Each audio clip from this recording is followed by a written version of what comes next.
Ghost of Tsushima is absolutely amazing. But maybe you've been playing it until now and struggling to see during the night because it is so dark. Okay, we're crushing blacks everywhere. You cannot see the beauty of this game sometimes. Okay, now here's the solution for you: before, after. One more time: before, after. Okay, now if you're new to the channel, we are using ReShade. Link in the description of the video. It's on the PC. We download ReShade and we're gonna use this PROD 80 advanced color shaders. I'm gonna show it to you, and the Lilium shaders. Okay, this is the HDR analysis tool. I'm gonna show you how to install that very easily, and I'm just tweaking the gamma to be able to see near black, but still making sure that we're getting perfect blacks. Okay, so you don't wash out the colors too much. Now, is this going to wash out the colors? Yes, a little bit, but we are actually increasing the color saturation a little bit just to compensate. And this is not perfect. We are, of course, compromising, but that's all we do. Okay, we compromise, we get something better, we affect something else and make it worse. That's how it is. And these are not like ultimate final settings after 10 hours of testing. Okay, I'm just getting started with this game. So what I'm gonna do is I'm gonna share what I do.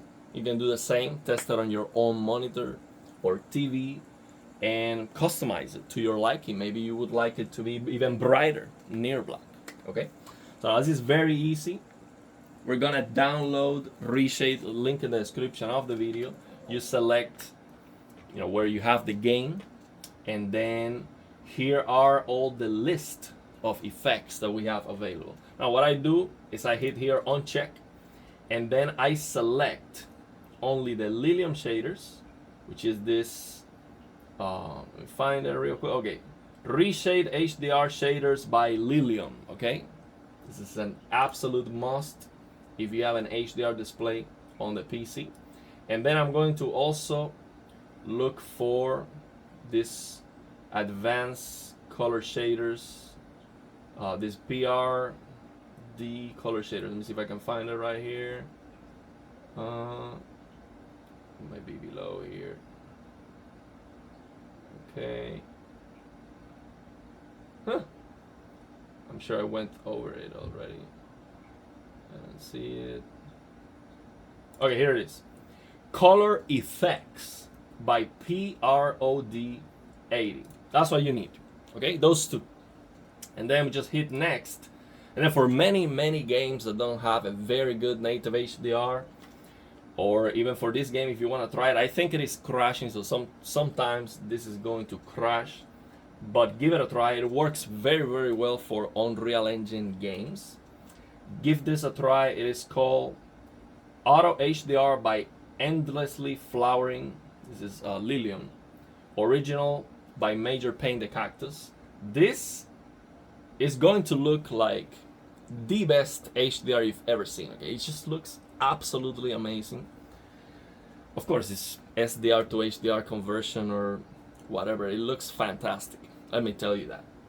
If a game supports that, or if not support, if it works, give it a try. It looks impressively good. I think I activated for this game and it crashed, but still give it a try.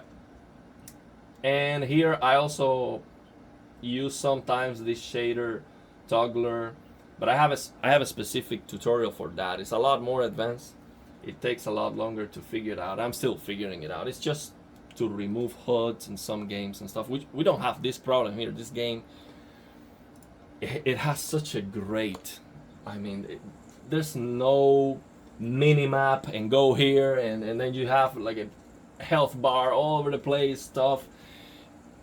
I absolutely love the immersion of this game. I'm just getting started, and it was, for me, this game was at 11 out of 10, like right away. Okay, it is so good, but unfortunately HDR is trash.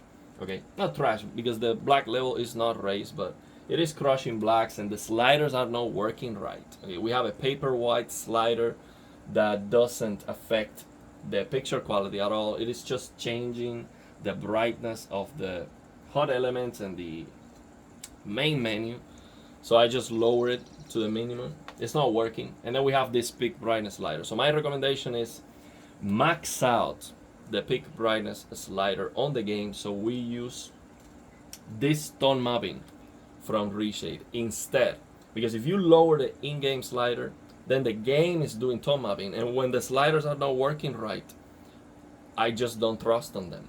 And I prefer to use this Lilium's tone mapping shader instead. So now here's what we're doing.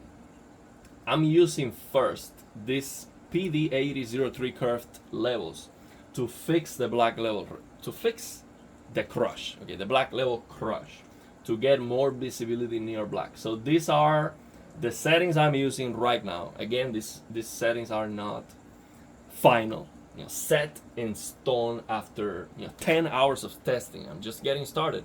But I'm going to explain you how I tweak these settings so you can customize them to your liking and to your own monitor, because maybe your monitor is crushing blacks even more, or it is actually raising blacks and it just looks way too bright near black. So you definitely want to know how can you take advantage of this shader. So here's what I do.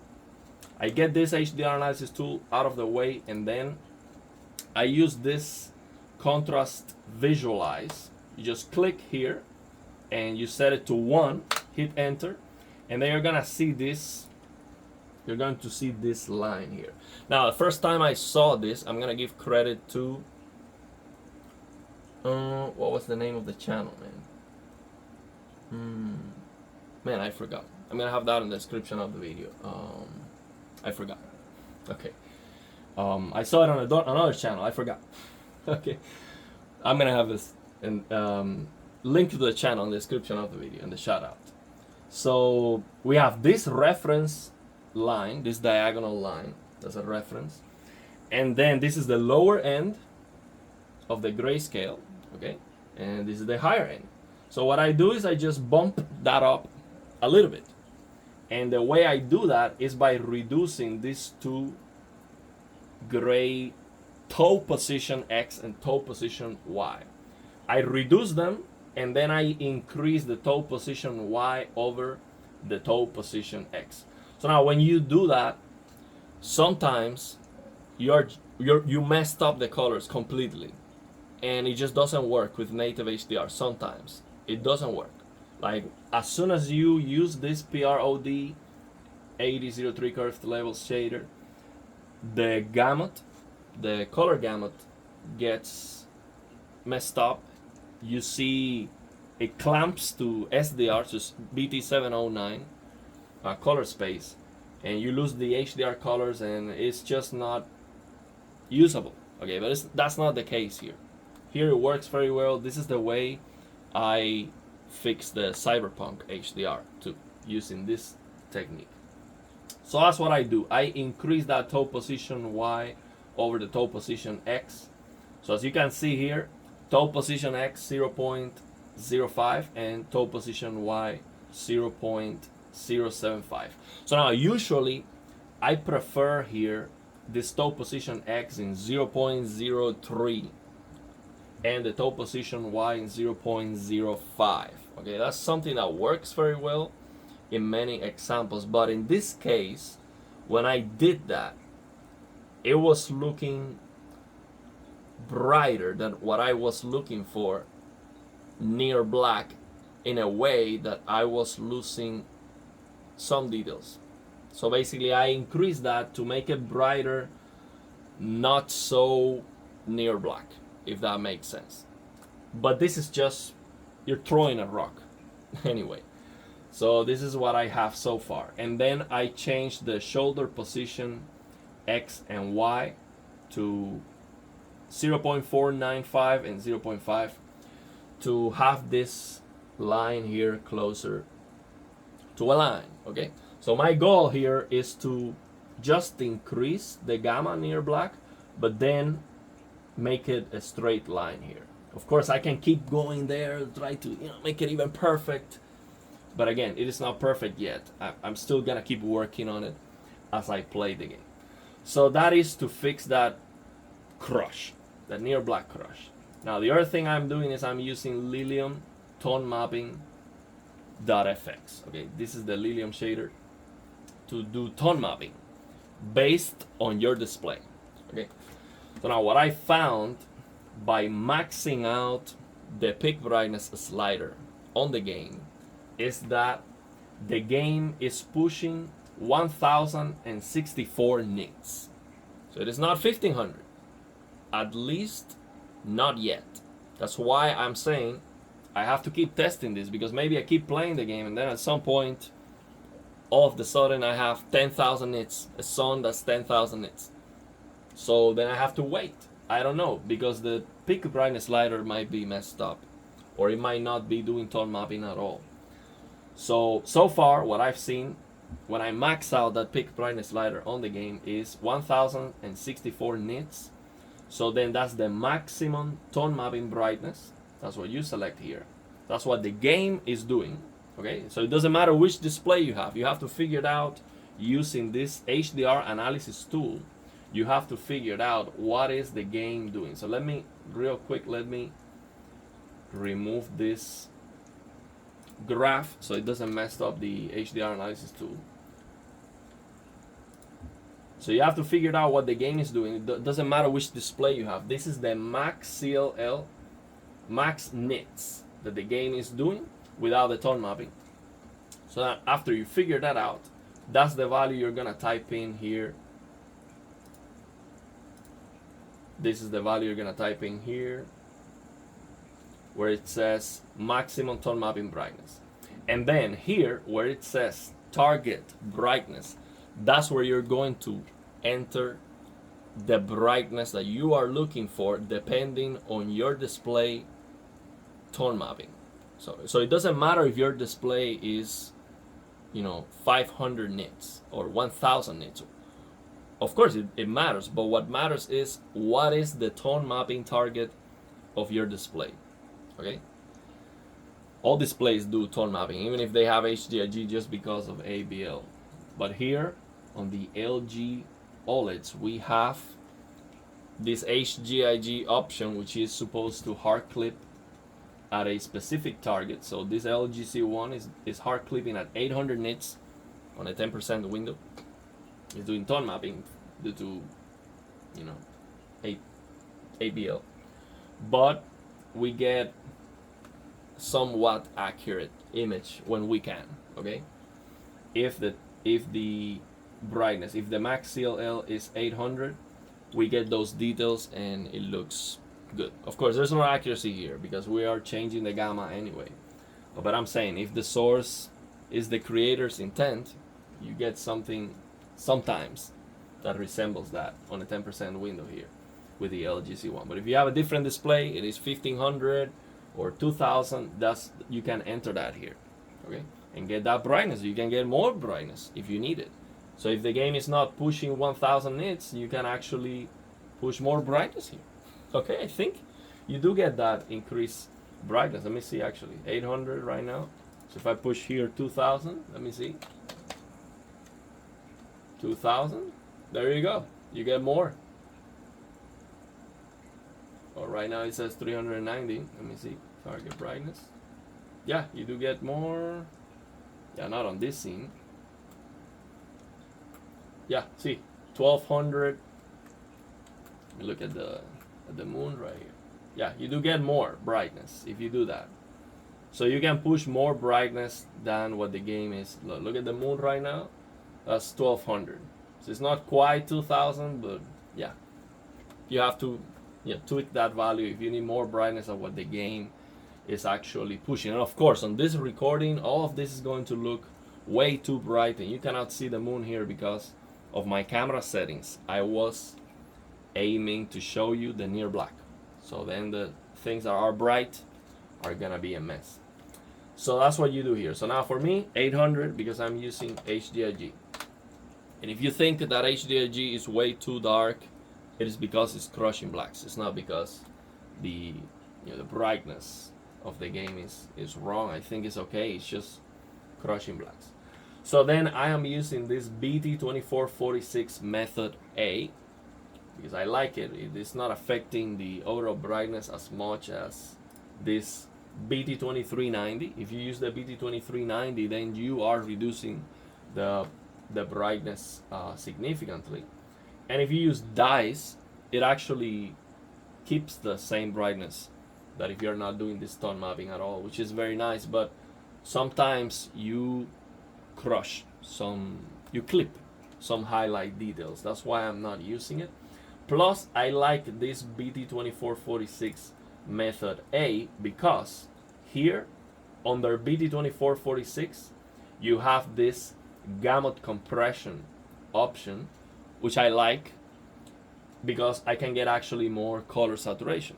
So I can reduce this gamut compression to 1 to slightly expand the color space, okay, and get a little bit more color saturation, which this game I think is lacking a little bit, especially after you try to get more visibility in your black and all that. So then the way this works, this Lilium tone mapping shader works, is when you select here your tone mapping method, then you have your options here. So for example, if you select BT2446 method A, here are your options, BT2446 method A. If you select BT2390, here are your options, and if you select dyes, here are your options. Okay, that's how it works. So yeah, that's my recommendation. Let me know if you have any questions. Share your settings, your thoughts and opinions, and I'll keep playing this game and let you know if I find anything that completely changed my mind or my opinion. The performance is stellar, I believe. I am using high settings DLSS performance with FSR3 frame generation, which I absolutely love. And in this game especially, you can use FSR3 frame generation with DLSS, okay? That's fantastic. This is the first game where you can do that, and I knew that was possible. Some people say, no, because AMD said that it needs to be, coupled with a... No, of course not. Here is the example. It works. It can work. So I'm expecting every single game now to have this option, because DLSS, it looks better than FSR3. So we want to have that upscaling, and we want to have that AMD, frame generation. Now, Digital Foundry and others have said that when you pan the camera, you get some stutters, and it is not because of the performance. It's just because of a weird issue. Right now, I don't see it. Maybe if I get Motion Pro, I would see something, but I don't see any issues. When I pan the camera, it looks perfectly smooth. Maybe my recording is skipping some frames. I'm recording 4K 60 HDR with a cell phone. Okay, so you might see some inconsistencies, but I can tell you right now in front of me, I do not see any stuttering whatsoever. Now I saw one there, but look at the spike here. There was a performance problem right there. So I mean, nothing is perfect, but we can still enjoy it. Okay, maybe like your girlfriend. Okay, it's not perfect, but it's pretty enjoyable. So yeah, I don't see that as an issue here, but yeah, the performance is very good, but it's not perfect.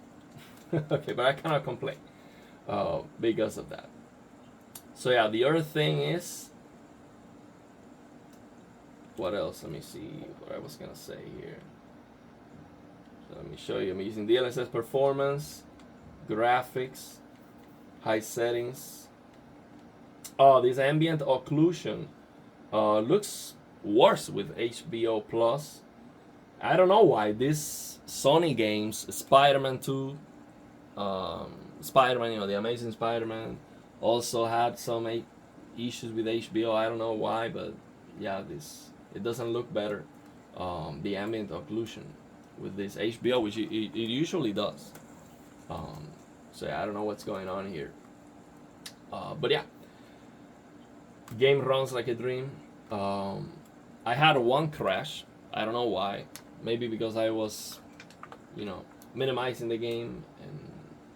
But yeah, the fluidity is great. I have no complaints so far. And also, you can turn off TAA, which is great for testing. If you're testing HDR, you want to